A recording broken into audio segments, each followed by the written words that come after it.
Greetings, I'm Professor K, and in this short video presentation, we're going to take a look at how we go about performing host discovery using NMap.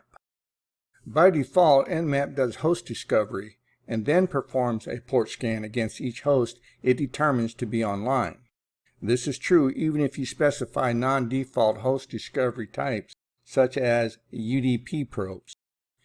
So if you're not interested on what's running on the host, you just want to know if the host is up and running on the network, well then you can do a host discovery and you can skip all the port scanning. In our first example here, we're going to perform a list scan. The list scan is a degenerate form of a host discovery that simply lists each host of the network that is specified. It does this without sending any packets to the target host. Now by default, NMap will still do a reverse DNS resolution on the host to learn their names. So in this example, I've typed in NMap, I give it a space, a dash, small letter S, a capital letter L, I give it a space. Now I'm going to scan the entire range of the subnet, 10.0.2.0/24, and I'm going to go ahead and now hit enter. And since I don't have DNS running on my network, the scan results are going to come back and it's going to tell me that it could not resolve any host names, and therefore it's going to tell me that everything on that subnet is currently unreachable or it is down. In my next example, I've typed in NMap, I've given it a space, a dash, small letter S, a capital N, and the N stands for no. This option tells NMap not to do a port scan after host discovery, and only print out the available hosts that respond to the host discovery probes.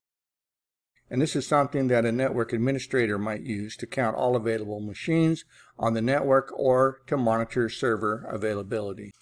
So at the prompt, I've typed in NMap space dash small letter S capital N, give it a space. Now I've typed in the subnet that I want it to scan for active host, but I don't want it to do any port scanning. 10.0.2.0/24. Let's go ahead and hit enter.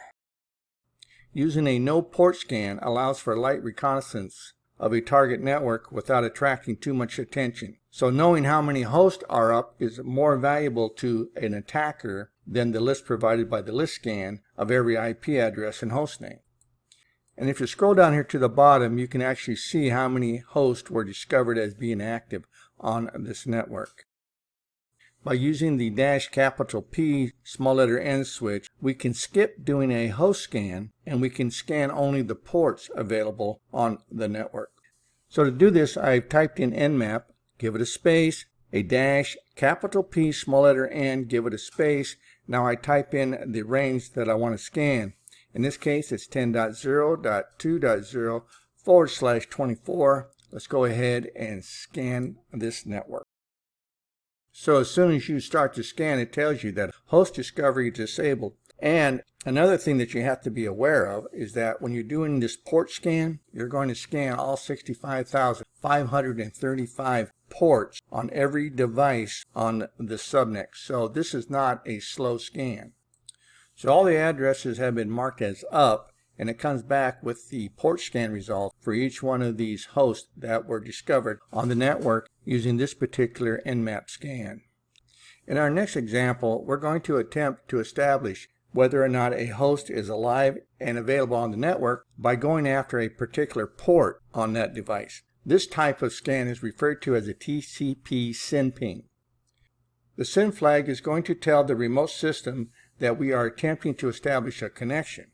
So this anti-SYN flag TCP packet that we sent over to the target tells it that we are attempting to establish a connection. Now normally, if the destination port were to be closed, the target would just send back a reset packet. But if the port happens to be open, the target will take the second step of a TCP three-way handshake and respond with a SYN acknowledgement TCP packet. The machine running NMap then tears down the connection by responding with a reset rather than an acknowledgement package, which would have completed that three-way handshake and established a connection. But we don't want to establish the connection. By not establishing the connection or having a failed connection attempt, anything that is watching or monitoring the network will probably ignore whatever it is we're doing and treat it as a false positive.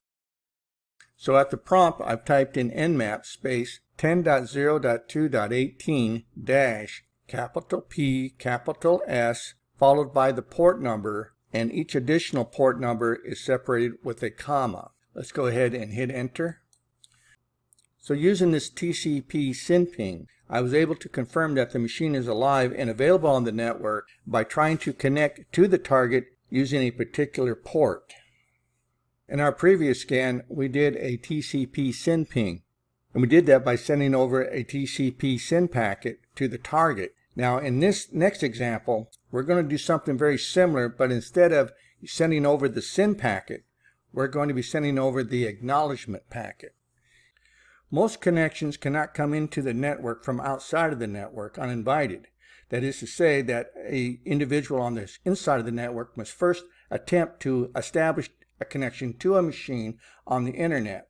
That response would require the acknowledgement packet to come back in. Now, if that's not the case, then the firewall is going to know this, and it's going to filter the acknowledgement or the SYN packet and say that you did not originate from inside this network, you cannot come in. So as an attacker, I could use this particular type of scan to see which ports are being filtered and which ports are being unfiltered on the firewall. Now, since I'm already inside the network, I can also use this particular type of scan to determine which machines are alive and available on the network by sending an acknowledgement packet over to a particular port to see if the machine responds.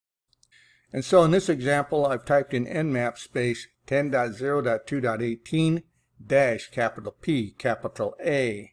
And now I followed it up with the port numbers, and each one of those ports is separated by a comma. Let's go ahead and hit enter. And since there's no router and there's no firewall between me and the target, this scan is going to complete successfully. We can also detect if a host is available on the network using UDP. In this example, I've typed in dash capital P, capital U, and by default, it's going to use port 40125 to detect if the machine is available and responsive. So at the prompt, I've typed in NMap, given it a space, type in the IP address of my target, 10.0.2.18, give it a space, dash capital P, capital U, and I'll hit enter. And in just a moment, it comes back letting me know that that machine is up and responsive. In this next example, we see how we can use a ping scan to determine which hosts are available and responsive on the network. So at the prompt, I've typed in NMap space 10.0.2.0 / 24, give it a space, dash, small letter S, capital P, and hit enter. And in just a moment, the results come back showing you the machines that have been identified as being up and responsive on the network. So in this short video presentation, you got to see the different ways that we can use NMap to discover any live hosts that are currently available on the network. I'm Professor K. Thanks for watching, and I'll see you in my next video.